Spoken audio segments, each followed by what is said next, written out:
ಮೇಷರಾಶಿಯ ವೀಕ್ಷಕರೆಲ್ಲರಿಗೂ ಸಹ ವಿಠಲ್ ಭಟ್ ಮಾಡುವಂತಹ ನಮಸ್ಕಾರ ಹಾಗೂ ಚಾನಲ್ಗೆ ಸ್ವಾಗತ.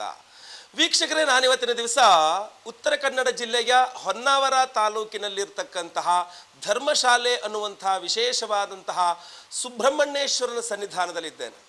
ಈ ಒಂದು ದೇಗುಲದಲ್ಲಿ ಬಾಣಲಿಂಗ ಸ್ವರೂಪಿಯಾಗಿ ಸುಬ್ರಹ್ಮಣ್ಯೇಶ್ವರ, ಬಾಣಲಿಂಗ ಸ್ವರೂಪಿಯಾಗಿ ನಾಗಸುಬ್ರಹ್ಮಣ್ಯನ ಸನ್ನಿಧಾನ ಇದು. ಇಂಥ ಒಂದು ಅದ್ಭುತವಾದ ಸನ್ನಿಧಾನದ ಬಗ್ಗೆ ಈ ವಿಡಿಯೋ ಎಂಡಲ್ಲಿ ಸಂಪೂರ್ಣವಾಗಿ ಮಾಹಿತಿಯನ್ನು ಕೊಟ್ಟಿದ್ದೇನೆ, ದರ್ಶನವನ್ನು ಮಾಡಿಸಿದ್ದೇನೆ. ಹಾಗೂ ಈ ವಿಡಿಯೋ ಡಿಸ್ಕ್ರಿಪ್ಷನಲ್ಲೇ ಇಡೀ ದೇವಸ್ಥಾನದ ಬಗ್ಗೆ ವಿಶೇಷ ವಿಡಿಯೋವನ್ನು ಸಹ ಮಾಡಿ ಹಾಕ್ತೇನೆ, ಡಿಸ್ಕ್ರಿಪ್ಷನ್ ಇರ್ತದೆ ನೋಡಿ. ಈ ಒಂದು ವಿಡಿಯೋದಲ್ಲಿ ನಾನು ಜೂನ್ ತಿಂಗಳ ಮೇಷರಾಶಿಯವರ ಮಾಸ ಭವಿಷ್ಯವನ್ನು ತಿಳಿಸ್ತಾ ಇದ್ದೇನೆ. ಸೊ ಅದರಿಂದ ಪ್ರತಿಯೊಬ್ಬ ಮೇಷರಾಶಿಯವರಿಗೆ ವಿಡಿಯೋ ರೀಚ್ ಆಗಬೇಕಾದ್ರಿಂದ ದಯವಿಟ್ಟು ವಾಟ್ಸಪ್, ಫೇಸ್ಬುಕ್, ಮೆಸೆಂಜರ್, ಟೆಲಿಗ್ರಾಮ್ ಎಲ್ಲ ಕಡೆ ಸಾಮಾಜಿಕ ಜಾಲತಾಣಗಳಲ್ಲಿ ವಿಡಿಯೋನ ಶೇರ್ ಮಾಡಲಿಕ್ಕೆ ಮರಿಬೇಡಿ. ಮೊದಲನೇದಾಗಿ ಜೂನ್ ತಿಂಗಳ ಗ್ರಹಸ್ಥಿತಿಗಳು. ಪ್ರಧಾನವಾಗಿ ಮೂರೇ ಗ್ರಹಗಳ ಸಂಚಾರ ಇರತಕ್ಕಂಥದ್ದು. 12ನೇ ತಾರೀಕು ಮಿಥುನ ರಾಶಿಗೆ ಶುಕ್ರ ಗ್ರಹನ ಸಂಚಾರ ಆದರೆ 14ನೇ ತಾರೀಕು ಬುಧ ಹಾಗೂ ರವಿಗ್ರಹದ ಸಂಚಾರ ಮಿಥುನ ರಾಶಿಗೆ ಆಗಲಿದೆ. ಇದು ಪ್ರಧಾನವಾಗಿರತಕ್ಕಂತಹ ಜೂನ್ ತಿಂಗಳ ಗ್ರಹ ಸಂಚಾರಗಳು. ಹೀಗಿರುವಾಗ ನಿಮ್ಮ ರಾಶಿಯಲ್ಲೇ ಇರತಕ್ಕಂತಹ ಕುಜ ಇಡೀ ತಿಂಗಳು ನಿಮ್ಮ ರಾಶಿಯಲ್ಲೇ ಅಂದರೆ ಮೇಷರಾಶಿಯಲ್ಲೇ ಕುಜ ಗ್ರಹ ಇರಲಿದ್ದಾನೆ.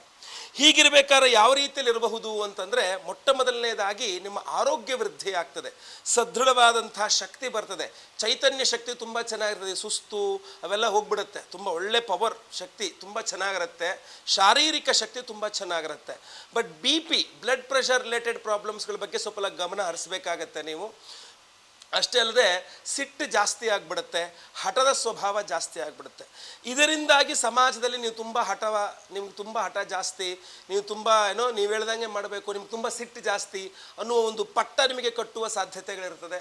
ಸೊ ಅದರಿಂದ ಹಠ ಆದಷ್ಟು ಕಂಟ್ರೋಲಲ್ಲಿ ಇಟ್ಕೊಂಡ್ರೆ ತುಂಬ ಒಳ್ಳೆಯದು. ಭೂಮಿಗೆ ಸಂಬಂಧಪಟ್ಟಂಥ ವ್ಯವಹಾರಗಳು ತುಂಬ ಚೆನ್ನಾಗಿ ಆಗಿ ಬರಲಿದೆ. ಯಾಕೆ ಅಂತಂದರೆ ಭೂಮಿ ಮಾರಾಟ ಮಾಡೋದಿರಬಹುದು, ಭೂಮಿ ಖರೀದಿ ಮಾಡ್ತಕ್ಕಂಥದ್ದಿರಬಹುದು, ಆ ಭೂಮಿಯನ್ನು ಇನ್ನೊಬ್ಬರಿಗೆ ಕೊಡಿಸ್ತಕ್ಕಂಥದ್ದಿರಬಹುದು.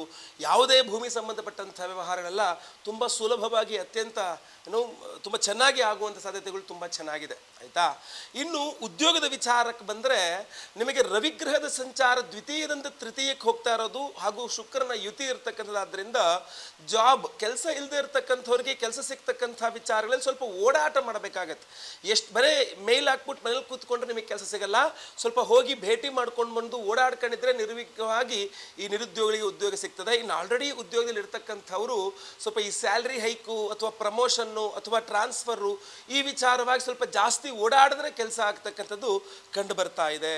ಇನ್ನು ಅದೇ ರೀತಿಯಲ್ಲಿ ವಿವಾಹದ ವಿಚಾರಕ್ಕೆ ಬಂದರೆ, ವಿವಾಹದ ವಿಚಾರ ಆ್ಯಕ್ಚುಲಿ ತುಂಬ ಚೆನ್ನಾಗಿದೆ. ಯಾಕೆಂದರೆ ಗುರುಬಲ ಬೇರೆ ಶುರುವಾಗ್ಬಿಟ್ಟಿದೆ.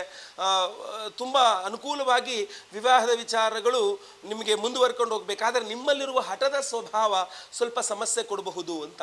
ನನಗೆ ಇಂಥದ್ದೇ ಚೌಟ್ರಿ ಆಗಬೇಕು, ನನಗಿದೇ ಊಟ ಆಗಬೇಕು, ನನಗೆ ಹಿಂಗೆ ಆಗಬೇಕು, ಹಂಗೆ ಆಗಬೇಕು, ಇದೇ ಥರ ಈ ಹಠ ಅವಿವಾಹಿತರಿಗೆ ವಿವಾಹದ ವಿಚಾರದಲ್ಲಿ ತುಂಬ ಸಮಸ್ಯೆಗಳನ್ನು ಕೊಡಲಿದೆ.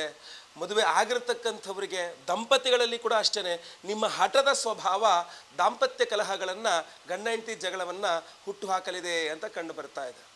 ಇನ್ನು ಇದೇ ನಿಮ್ಮ ಹಠದ ಸ್ವಭಾವ ಸ್ನೇಹಿತರ ನಡುವೆ, ನಿಮ್ಮ ಹಾಗೂ ನಿಮ್ಮ ಸ್ನೇಹಿತರ ನಡುವೆಯೂ ಸಹ ಸ್ವಲ್ಪ ಜಗಳ ಮನಸ್ತಾಪಗಳನ್ನ, ಬಿಸ್ನೆಸ್ ಪಾರ್ಟ್ನರ್ಸ್ ಅಂತ ಹೇಳ್ತಾರಲ್ಲ, ಜಗಳ ಮನಸ್ತಾಪಗಳನ್ನು ತಂದು ಹಾಕ್ಬಿಡ್ಬೋದು.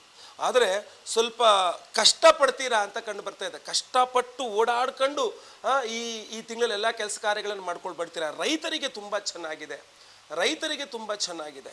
ವಿದ್ಯಾರ್ಥಿಗಳಿಗೆ ಸ್ವಲ್ಪ ಹಠ ಜಾಸ್ತಿ ಆಗೋದು ಬೇರೆ ಕಡೆ ಆಗೋಕ್ಕಿಂತ, ನಾನು ಹೇಗಾರು ಮಾಡಿ ಈ ತಿಂಗಳಲ್ಲಿ ಇಷ್ಟು ಸಬ್ಜೆಕ್ಟ್ಸ್ ಓದಿ ಮುಗಿಸ್ತೇನೆ, ಇಷ್ಟು ಸಾಧನೆಯನ್ನು ನಾನು ಮಾಡಿಯೇ ಮಾಡ್ತೇನೆ ಅನ್ನೋ ರೀತಿಯಲ್ಲಿ ಹಠ ಇದ್ದರೆ ತುಂಬ ಒಳ್ಳೆಯದು.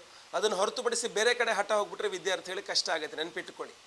ಇನ್ನು ವಿದೇಶ ಪ್ರಯಾಣ ಮಾಡ್ಕೋಬೇಕು ಅಂದ್ಕೊಂಡಿರ್ತಕ್ಕಂಥ ವಿದ್ಯಾರ್ಥಿಗಳಿಗೆ ಸ್ವಲ್ಪ ಅನುಕೂಲಗಳು ಜಾಸ್ತಿ ಇದೆ. ಸಾಲ ಕೂಡ ಸಿಗ್ತದೆ, ಬ್ಯಾಂಕ್ ಇತ್ಯಾದಿಗಳಲ್ಲಿ ಸಾಲ ಕೂಡ ತುಂಬ ಚೆನ್ನಾಗಿ ಸಿಗ್ತದೆ.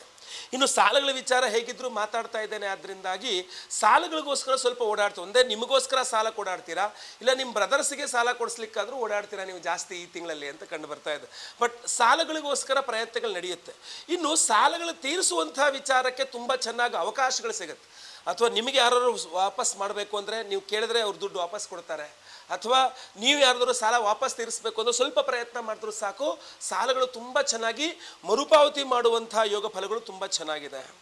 ಇನ್ನು ಇಲ್ಲಿ ಸಂತಾನಕ್ಕೋಸ್ಕರ ಪ್ರಯತ್ನ ಮಾಡ್ತಕ್ಕಂಥವ್ರಿಗೆ ಒಂದು ಸ್ವಲ್ಪ ಬೇರೆ ಬೇರೆ ಕಾರಣಗಳಿಂದ, ಅನಿವಾರ್ಯದ ಕಾರಣಗಳಿಂದಾಗಿ ಸಂತಾನ ಪ್ರಯತ್ನ ಮಾಡುವಂಥವರಿಗೆ ಸ್ವಲ್ಪ ಹಿನ್ನಡೆ ಆಗಬಹುದು. ಸ್ವಲ್ಪ ದೇವತಾರಾಧನೆ ಬೇಕು.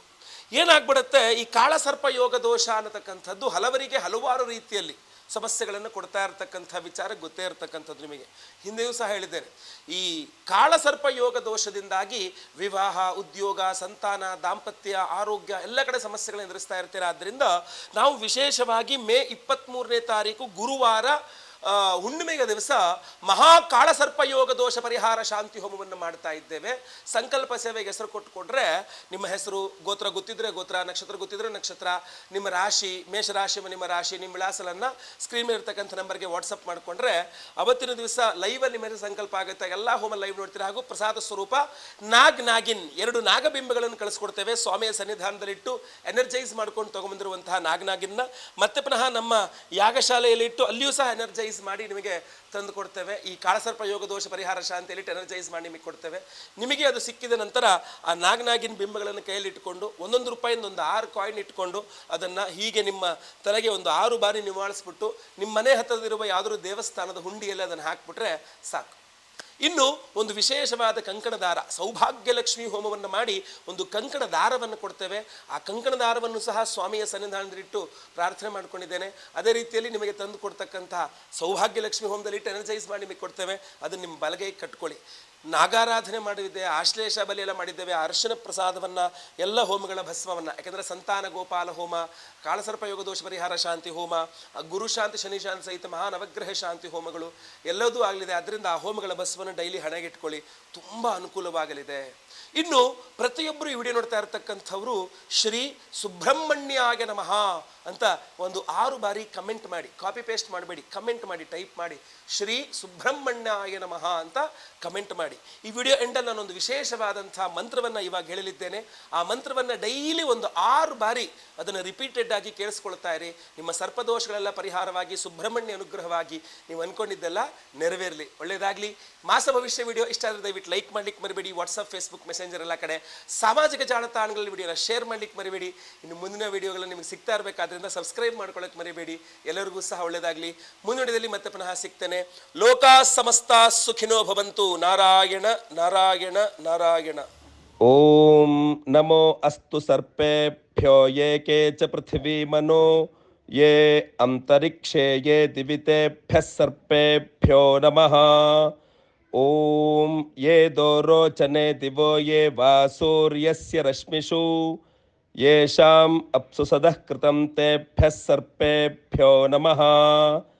ಓಂ ಯಾ ಇಷವೋ ಯಾತು ಧಾನಾನಾಂ ಯೇ ವಾ ವನಸ್ಪತಿ ಗುಮ್ರನೋ ಯೇ ವಾ ವಟೇಷು ಶೇರತೆ ತೇಭ್ಯಃ ಸರ್ಪೇಭ್ಯೋ ನಮಃ. ಓಂ ಭುಜಂಗೇಶಾಯ ವಿದ್ಮಹೇ ಸರ್ಪರಾಜಾಯ ಧೀಮಹಿ ತನ್ನೋ ನಾಗಃ ಪ್ರಚೋದಯಾತ್. ಹರಿ ಓಂ.